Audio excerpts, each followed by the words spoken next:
Bonjour, la Fondation Brel vient de publier 2 ouvrages, Jacques Brel chanteur et Jacques Brel auteur. Jacques Brel chanteur reprend toutes les chansons de mon père qu'il a enregistrées et donc que l'on retrouve sur CD. La particularité de ce livre, Jacques Brel chanteur, c'est que les chansons ont été bien corrigées pour correspondre exactement à ce que mon père chante dans ses enregistrements et qui sont rangés dans le livre de manière chronologique, ce qui n'était pas le cas auparavant. Toutes les chansons qui se trouvent dans le Jacques Brel chanteur se retrouvent en fait dans Jacques Brel auteur. Mon intention dans le titre de Jacques Brel auteur est de rendre hommage à mon père, car toute sa vie, lui qui était tellement connu pour être un chanteur, un interprète sur scène, en fait, il avait toujours un peu le regret de ne pas être assez reconnu en tant qu'auteur. Et le titre que j'ai donc décidé de donner à cet ouvrage est un clin d'œil et mon hommage à mon père. Mais il y a quand même des différences entre ces 2 livres. Il y a beaucoup plus de textes dans le Jacques Brel auteur, car mon père a également écrit de nombreux textes pour d'autres personnes, pour d'autres interprètes. Mais mon père a également rédigé des nouvelles, il a rédigé des articles de presse, il a rédigé des billets radiophoniques, il a écrit des scénarios de films. J'ai tenu particulièrement à prendre des extraits de ces 2 films, Franz et le Far West. Pourquoi? Car j'estime que ces 2 films sont en fait 2 grandes et longues chansons et qu'elles sont tout à fait en adéquation avec l'ensemble de son œuvre. Les premières chansons de Jacques, qui datent de 1953, vont se retrouver dans le livre Jacques Brel auteur aux environs des pages 100. Pourquoi?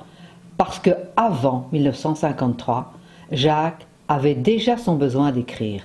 Et on découvre pendant une centaine de pages des textes totalement inédits.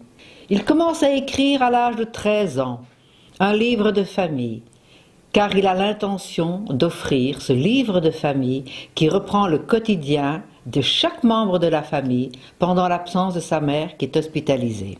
Et puis, il va s'accrocher à des mots, il va s'accrocher à des noms d'auteurs qu'il apprend à l'école et il va avoir envie d'écrire lui-même. Le public va découvrir des nouvelles comme Kobarim, Cheminot. Jacques a envie de créer un journal, Le Grand Feu, en 1947. Dans le livre Jacques Brel auteur, le lecteur découvrira en fait la passion extraordinaire que mon père a pour la musique. Cela peut paraître étrange, mais l'une de ses grandes sources d'inspiration sera les grands compositeurs qu'il écoute à longueur de journée. Jacques ne disait-il pas qu'il aurait bien rêvé être Ravel? Mais Jacques est surtout un homme d'aventure, et c'est la raison pour laquelle j'ai structuré le livre en 6 aventures.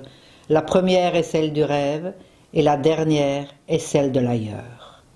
En rangeant les textes de manière chronologique, j'ai eu envie de montrer la cohérence de l'œuvre de Jacques, depuis le début, depuis les textes inédits de jeunesse jusqu'à la fin. Si l'on reprend le premier texte de Jacques, en 1942, son livre de famille, eh bien, le dernier texte de Jacques Brel, auteur, sera la chanson Jojo, qui est également un texte qu'il a envie d'offrir à quelqu'un qu'il aime, son ami Jojo. Dans le livre Jacques Brel, auteur, il y a un commentaire pour tous les textes que Jacques a écrits. Là, je fais appel à mes souvenirs ou de temps en temps, je reprends un mot qui a déjà été utilisé dans une chanson. Par exemple, une des chansons du début se termine sur le mot « haine ». Et peu de temps après, on va se rendre compte que Jacques va reprendre le mot « haine » pour en faire une chanson, pour donner ce titre à une chanson. Et Jacques navigue comme ça dans ses bagages avec des mots qu'il va sortir, ressortir, inventer ou même parfois abandonner. Pourquoi prendre la plume maintenant? Nous sommes en cette année 2018 au 40e anniversaire de son décès. Et je pense que 40 ans est un moment important. 40 ans, c'est comme un cap. C'est comme peut-être la fin de quelque chose et le début d'une autre.